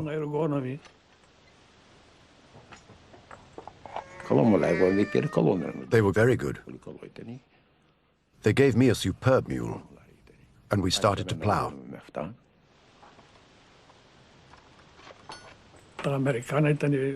The American mules were best. They were from the stable, well-fed and fat. You could put 200 kilos on them, and they could take it. Our own mules were small. We were very thankful. How could we not be thankful, since we had nothing? Long live America. Industrial Europe faced other problems. France, 1947. Workers at the Renault factory near Paris went on strike. When communist ministers backed them, they were expelled from the government. Several months of disruption followed.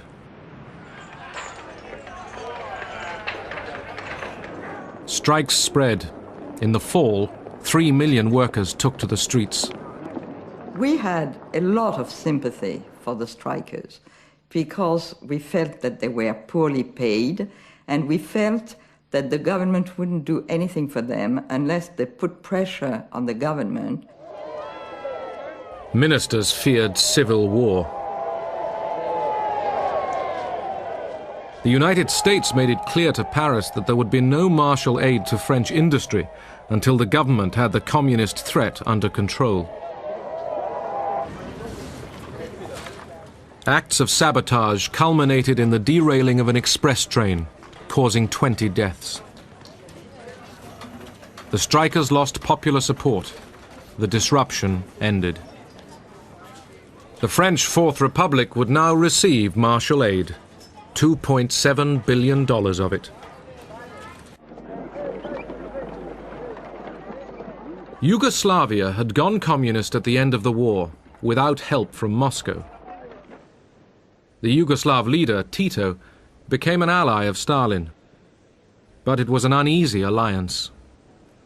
Tito, по мнению Сталина, Tito, in Stalin's view, was acquiring more and more an independent position in various ways, including international affairs. Tito didn't consult or seek advice from Stalin in advance. He was moving further and further away from the socialist direction. The split came in 1948 when Stalin expelled Tito from the Cominform. Following the rift, Tito turned to the West. After a series of disastrous harvests, Tito requested American economic assistance. In 1950, he signed an agreement with the United States government. Yugoslavia emerged from behind the Iron Curtain. American agents distributed more than $150 million worth of aid. This was not totally an altruistic effort. The United States had enormous self-interest in the success of the Marshall Plan. Otherwise, it wouldn't have been undertaken. America had a vital stake in the recovery of Western Europe. If the United States had allowed Europe to collapse, it would have cost us much more than what we spent on the Marshall Plan. We were doing well by doing good. But as well as doing good, Washington was preparing other tactics. In Italy, by 1948, the Communist Party, led by Togliatti, dominated the left-wing Popular Front. The Christian Democrats, led by De Gasperi, ran the government. In April, the first general election since the war raised expectations of a communist victory through the ballot box. I expected the Popular Front, the union of all the parties of the left, to win the election. This union of the left had to get together to counterbalance the Christian Democrats and the forces of the right. Some Italians feared a communist victory. That election could have been a touch-and-go election between Italy saying on one side of the world or the other side of the world. First of all, I think it would have been a tragedy for Italy, but I think it would have been a tragedy for Europe, I think it would have been a tragedy for the Mediterranean, and it would have been a setback for America. In the United States, a campaign was orchestrated to persuade Italian Americans to write to relatives urging them not to vote communist. 10 million letters were sent. Dear cousin Maria, have you thought what a communist victory would mean for Italy? It would be terrible. Italy would be ruled direct from the Kremlin. Look what happened in Czechoslovakia. You must realize how serious the situation is. You should see what the papers are saying. Please, here. Listen to us. I urge you not to vote communist in the elections. Your cousin, Luigi. Fu un'iniziativa molto intelligente perché arrivava direttamente alle famiglie. It was a very intelligent initiative because it got through to the families directly. Mezzo secolo di emigrazione. After half a century of emigration, there were hundreds of thousands of Italian families in America. Quindi ricevere. So, to receive a letter of encouragement from them, a letter stating that they shouldn't vote for the Communist Party, well, that was very influential. Letter writing was not enough. The newly created CIA decided to take the offensive. What the CIA needed was authority to develop a program of covert action. General Marshall knew that the situation in Italy was critical. The largest communist party in the world outside of the Soviet Empire. Not having an organization and knowing that the State Department could not achieve the things that he knew had to be done, he personally said, we must explore the means of getting authority to carry out a covert action program that would challenge this tremendous communist threat. This led to a debate within the young CIA. Did it have the legal authority to carry out covert operations? CIA lawyers studied the wording of the new National Security Act. If the president of the National Security Council, the head of the National Security Council, is the President of the United States, and if he specifically directs the CIA under Hillenkotter to carry out operations to help Democratic parties, and if the Congress that was put in, if the Congress gives the money to support such a thing, then the authority is there. And that was the green light. The CIA then intervened. It began covert operations in support of anti-communists and of the Christian Democrat Party. I was in that branch of the CIA at the time that had to rush into the breach without training in covert action. And we had bags of money that we delivered to selected politicians to defray their political expenses, their campaign expenses, for posters, for pamphlets. Io direttamente non sono a conoscenza di questo. Personally, I'm not aware of that. It was spoken of, but I don't know anything about it, because I was never directly involved in party affairs. The Church, too, mounted a powerful campaign against the communists. Pope Pius XII was very concerned about the Communist Party. Not so much about their politics. He was concerned about their doctrine. And as Pope, Pius XII had to be concerned about what was happening in Italy at the time. A network of election committees was created. They worked in close parallel to the organization of the Catholic Church. I can say that all the parties envied our electoral structure, and especially the creation of election posters.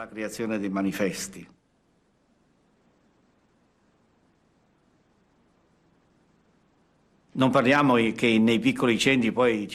the rural areas, there were no cinemas. It was unthinkable at that time. So we had this idea. We sent some lorries out into towns and villages, and we projected the films at night, electioneering films. When we showed those films, everybody used to rush to the squares where the films were projected. They were always very crowded.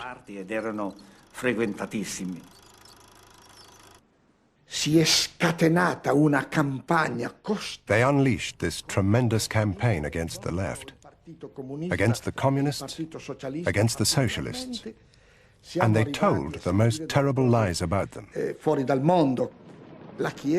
Things out of this world.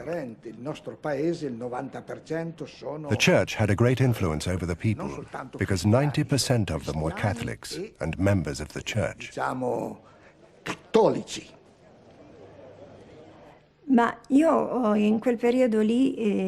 At that particular time, I was a practicing Catholic. I was extremely rigorous about attending Mass. I never missed it. One Sunday I went to Mass, and the priest was preaching from the pulpit. And he said one sentence which struck me very deeply at the time. I still remember it. He said that the war against the communists was a holy war.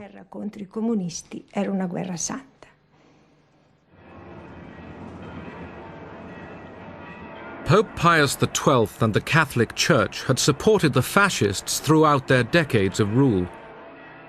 But the Vatican totally opposed communism. Just days before the election, Pius XII excommunicated many members of the Italian Communist Party.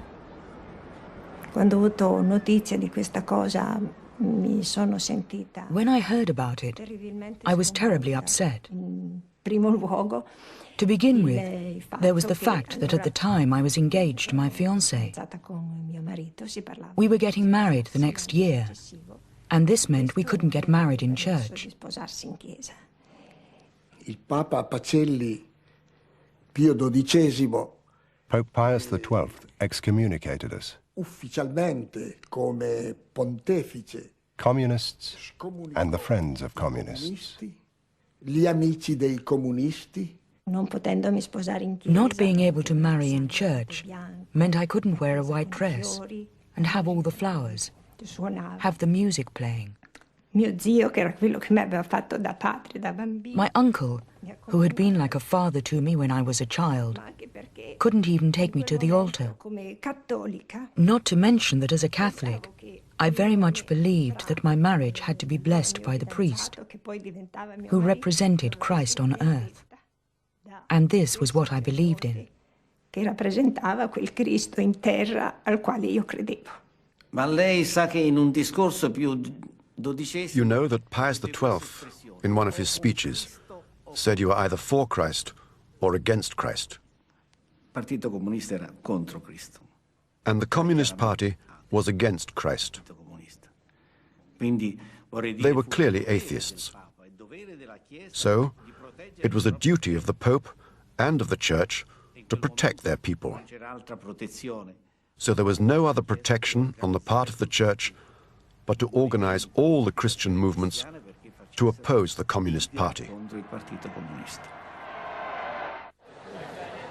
On April 18th, 1948, Italy went to the polls. The Christian Democrats won a landslide victory. Italy would remain a member of the Western Alliance. The communist share of the vote was almost halved. Ho pianto moltissimo. I cried so much. Perché We'd worked so hard to win this battle. un risultato di... It had been such an effort. Insomma, questo confronto. I remember crying and crying and crying. Moltissimo, insomma.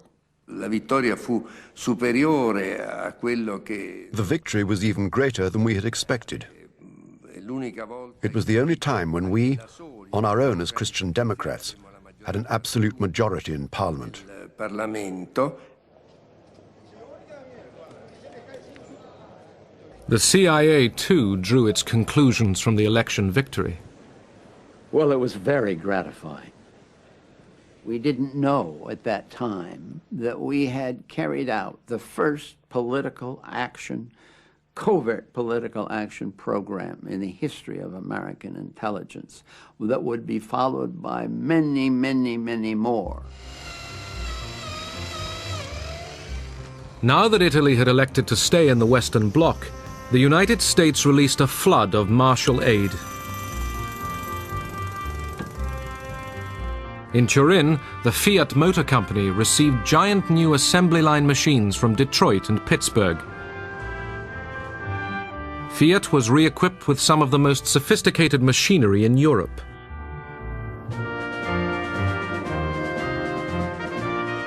Fiat's recovery would fuel the revival of Italian industry. In Europe and in Italy especially, we thought of America as all-powerful. They had 50% of the world GNP, they had all the modern technology, they'd beaten the Nazi system. And I don't say that you didn't expect it, but we were pleasantly surprised to see the generosity of their foreign policy. And the generosity of their foreign policy at that moment was expressed through the Marshall Plan. The Marshall Plan also demonstrated the United States' desire to secure Europe's future.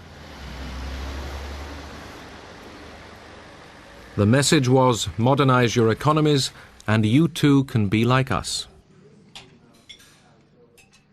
The Americans were trying to impose American ideas, American organization into Europe. There was a feeling that if the European economies were to be rebuilt, if Europe was to be competitive in the world economy again, it would have to imitate American production methods, American management methods, and so on. And many European businessmen were eager to do this. Well, in those years, I mean, the immediate post-war years, the whole of Europe was in a recession. So first of all, it helped us step out of a recession. It gave us a certain amount of speed to the economy. But that was the first step. The second real step that was it approached this European community on the whole. It brought us towards NATO, and it brought the European countries closer to each other and to the United States. The Marshall Plan set out to build a European consumer society. The United States wanted a free enterprise Western bloc, peaceful, united, and tied to American trade and capital. The Soviet Union was forced to build its own rival bloc. The people of the socialist countries would eye the West for 40 years and wonder.